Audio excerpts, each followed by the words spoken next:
seul geste de toi viendra mon secours.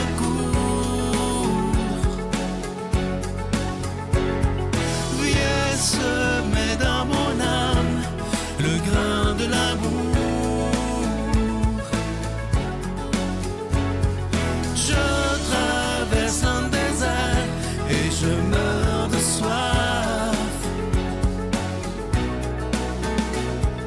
Montre-moi le mystère qui garde la foi. Bonjour et bienvenue à votre émission La Victoire de l'amour en ce beau samedi. J'espère que vous allez bien chez vous. On rejoint tout de suite pour sa chronique, comme à tous les samedis, le bon père Stéphane Roy. Et à l'homélie, ce sera Donald Thompson.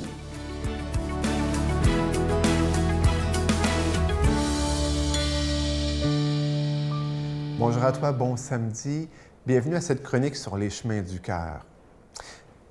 Tu sais, sur les chemins du cœur, on peut laisser aller notre imagination, hein? Puis on ne serait pas les premiers. L'une des plus grandes, une Espagnole du 16e siècle. En passant, c'est tout un siècle, le 16e siècle espagnol, qu'on a appelé le siècle d'or. Hein? Thérèse d'Avila, Thérèse Guzmán, qui est docteur de l'Église, elle qui était une grande maître de la vie spirituelle, l'a laissé aussi aller son imagination à certains moments donnés. Si bien que, eh bien, elle a imaginé toute l'intériorité de sa personne, du cœur humain, de l'âme humaine, comme un château. Hein? Et elle a écrit même un livre fameux à la suite de ça, qu'on appelait les demeures de la vie intérieure, le château de l'âme. Hein? Eh bien, moi, si tu me permets, je ne veux pas à côté Thérèse d'Avila, mais j'aimerais imaginer sur les chemins du cœur un sentier quasiment comme dans les bois, hein? Qui parfois peut être très éclairé, très large, spacieux. Le soleil arrive à rentrer, à passer à travers les branches des arbres, les feuilles des arbres. Si bien que les arbres ne cachent pas tout, non. Ce n'est pas épeurant, c'est un beau chemin. Mais aussi, parfois, un chemin qui se resserre et où la forêt est plus dense, les branches plus serrées, les feuilles plus touffues, si bien qu'on n'y voit pas grand-chose et que le sentier est sombre. Sur les chemins du cœur, le cheminement peut affronter des peurs. Des peurs. On peut être apeuré sur ce chemin vers notre intériorité, vers notre cœur. Ou, encore, on pourrait arriver à notre cœur et puis avoir peur d'y toucher, quasiment comme s'il était une boîte de Pandore. Qu'est-ce qui va en sortir si on le rouvre? Tous des images, tu vois, sur ce chemin spirituel, mais qui peuvent susciter les peurs. Et j'aimerais, si tu me permets, dans les semaines qui vont suivre, eh bien, voir un peu avec toi ce thème si important de la peur. Si important que l'une des grandes paroles de Jésus, après la résurrection, sera « N'ayez pas peur », parce que la résurrection étant une victoire sur la peur, l'angoisse de la peur. Sur ce, je te souhaite une bonne semaine. Notre Père qui es aux cieux, que ton nom soit sanctifié, que ton règne vienne, que ta volonté soit faite sur la terre comme au ciel. Donne-nous aujourd'hui notre pain de ce jour. Pardonne-nous nos offenses, comme nous pardonnons aussi à ceux qui nous ont offensés. Et ne nous laisse pas entrer en tentation, mais délivre-nous du mal, car c'est à toi qu'appartiennent le règne, la puissance et la gloire pour les siècles des siècles. Amen. Je continuerai à croire, même si tout le monde perd espoir. Je continuerai à aimer, même si les autres parlent de haine. Je continuerai à construire, même si les autres détruisent. Je continuerai à parler de paix, même au milieu d'une guerre. Je dessinerai des sourires sur des visages en larmes et je tendrai les bras à ceux qui se sentent épuisés. Oui, je continuerai à croire. Encore une fois, j'ai la joie de vous parler de mon tout nouveau livre qui est le cadeau du mois d'octobre. Il s'intitule « La vie après la mort, ce que Jésus nous promet ». J'y ai mis tout mon cœur. Vraiment, c'était une joie pour moi de faire ce livre-là parce que la mort m'a toujours questionné. Avant, j'avais très peur de la mort et avec le temps, j'ai appris à l'apprivoiser et ce livre-là m'a beaucoup aidé. Et je sais qu'il y a beaucoup d'entre vous qui ont une crainte de la mort épouvantable, mais je vous promets que ce livre-là va beaucoup vous aider parce que je nous rappelle dans ce livre toutes les promesses que Jésus nous fait, que la vie, ça se finit pas quand on meurt. Au contraire, c'est une nouvelle vie qui s'ouvre sur l'éternité, imagine, mais une éternité où la souffrance n'existera plus.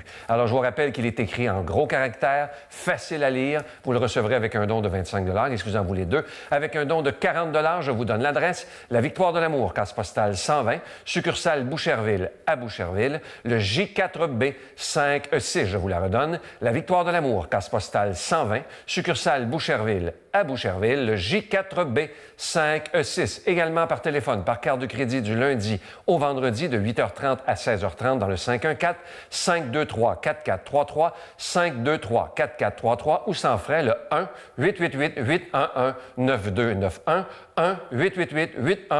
1-888-811-9291 et aussi sur notre site Internet. Vous savez que c'est une façon extrêmement rapide, sécuritaire et efficace de faire votre don. C'est le www.lavictoiredelamour.org. Je vous rappelle le titre du livre, La vie après la mort, ce que Jésus nous promet. Merci de votre grande générosité parce que si la victoire de l'amour existe, c'est grâce à vous.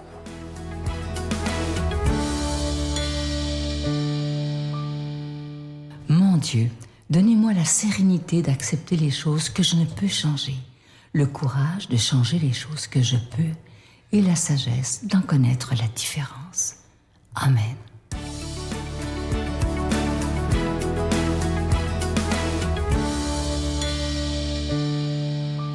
Fin octobre, hein, déjà. Écoutez l'Évangile d'aujourd'hui, chapitre 13 dans l'Évangile de Luc, versets 1 à 9. Un jour, des gens rapportèrent à Jésus l'affaire des Galiléens que Pilate avait fait massacrer, mêlant leur sang à celui des sacrifices qu'ils offraient. Jésus leur répondit, « Pensez-vous que ces Galiléens étaient de plus grands pécheurs que tous les autres Galiléens pour avoir subi un tel sort? Eh bien, je vous dis, pas du tout. Mais si vous ne convertissez pas, vous périrez tous de même. » Et ces 18 personnes tuées par la chute de la tour de Siloé, pensez-vous qu'elles étaient plus coupables que tous les autres habitants de Jérusalem? Eh bien, je vous dis, pas du tout. Mais si vous ne vous convertissez pas, vous périrez tous de même. Jésus disait encore cette parabole. Quelqu'un avait un figuier planté dans sa vigne. Il vint chercher du fruit sur ce figuier, il n'en trouva pas.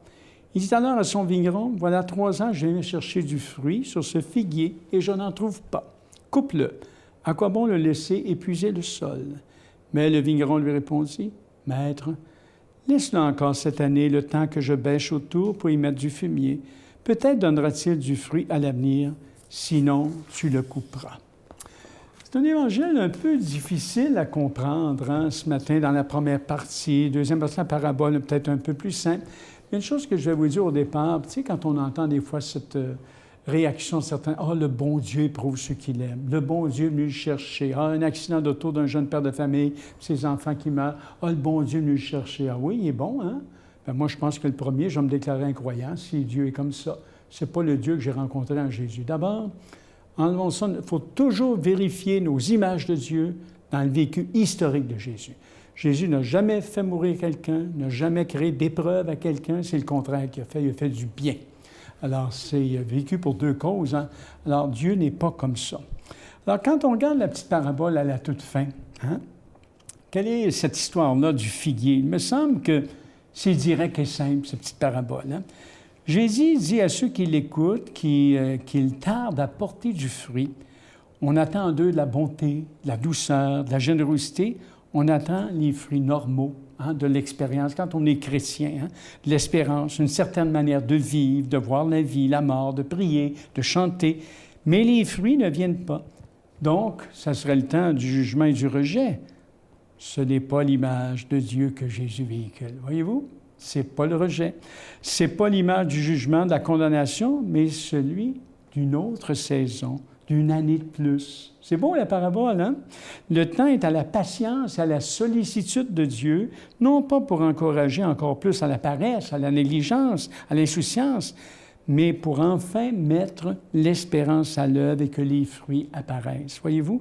Le danger qui nous menace toujours, bien sûr, c'est la médiocrité. On finit par s'installer des fois dans son ronron, un certain confort spirituel, et les choses semblent aller d'elles-mêmes. Moi, j'aime beaucoup cette parabole de Jésus qui nous dit que Dieu nous donne une saison de plus pour nous convertir et porter vraiment du fruit. Nous sommes donc, mes amis, au temps de la patience de Dieu, au mieux, au temps de la sollicitude et de l'incitation de Dieu. La perspective, c'est pas « Ah, encore 6 mois, puis je vais te punir ». C'est pas ça, c'est l'inverse. Hein?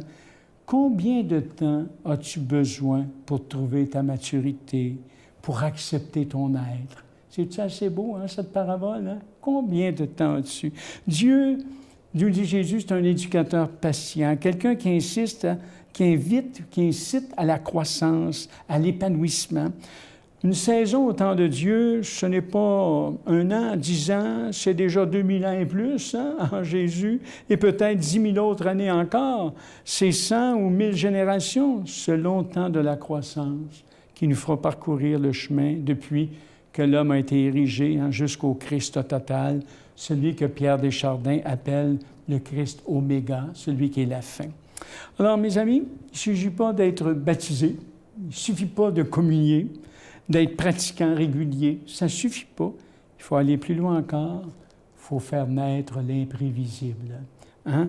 C'est aujourd'hui la saison de Dieu. N'oubliez pas, c'est aujourd'hui la saison de Dieu. Ici et maintenant, hein? C'est aujourd'hui. Quand on prend conscience de ça, là, hein? Voyez-vous l'image de Dieu qu'on a? Hein? On a beau regarder la tour de Siloé, là, il y a eu 18 morts, puis il y a du tout. Non, Dieu n'est pas derrière ça. Hein? Il y a des événements dans la vie. Hein? Jésus nous a prouvé le contraire. Dieu, c'est quelqu'un qui nous donne du temps, qui est patient. Ce n'est pas lui qui nous prend au détour pour nous punir. Alors que le Dieu de la vie, le Dieu bon, le Dieu généreux, hein, qui nous donne du temps dans la vie, puis surtout du souffle, hein, son esprit, son souffle. C'est ça le croyant, dynamisé par son souffle, hein, qui nous donne le temps pour qu'on puisse voir les choses autrement. Alors, je vous souhaite du bon temps dans la vie, du très bon temps. Que le Dieu de la vie vous bénisse, le Père, le Fils et le Saint-Esprit. Amen. Bonne journée. Je vous salue Marie, pleine de grâce. Le Seigneur est avec vous. Vous êtes bénie entre toutes les femmes, et Jésus, le fruit de vos entrailles, est béni. Sainte Marie, Mère de Dieu, priez pour nous pécheurs, maintenant et à l'heure de notre mort. Amen. Le saviez-vous que le 22 octobre, c'est la fête de Saint Jean-Paul II? Quelle grande fête! Ma citation préférée de lui, bon, il y en a beaucoup, là, mais celle que je préfère, c'est « Une simple flamme qui vacille suffit à soulever le lourd manteau de la nuit. » Un petit geste d'amour ou de réconciliation suffit à redonner la paix et la sérénité à tout un entourage, à toute une famille. Un petit sourire peut parfois redonner l'espérance à quelqu'un qui voulait s'enlever la vie. Ça vaut la peine de faire des petits gestes d'amour dans notre quotidien. Et demandons à Saint Jean-Paul II d'intercéder pour nous, qu'on ait la force et l'intuition pour y aller de l'avant dans l'amour. Il n'y a pas un dépendant, que ce soit drogue, alcool, peu importe, qui se lève le matin et qui ne prie pas pour arrêter. C'est une obsession. Il n'y a pas personne qui veut être là-dedans. Prendre un enfant par la main et lui chanter des refrains pour qu'il s'endorme à la tombée du jour. Prendre un enfant par l'amour. Prendre un enfant comme il vient